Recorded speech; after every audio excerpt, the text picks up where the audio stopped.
con 13 dedos, Alberto Artigas.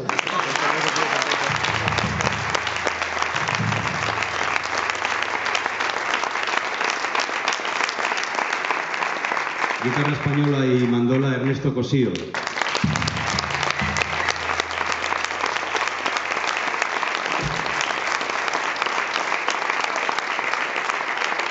Batería y percusión, José Luis Seguer Fletes.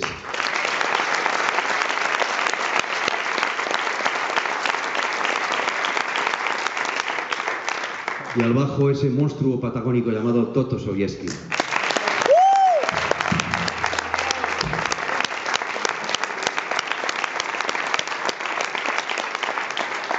Pues eso, muchas gracias por haber venido, ha sido una...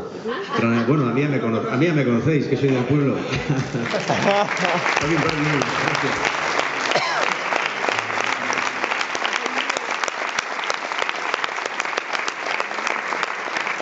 Jugando en casa, esto está hecho. Pues eso, muchas gracias por haber venido y potente paso doble. A la memoria de Manolo.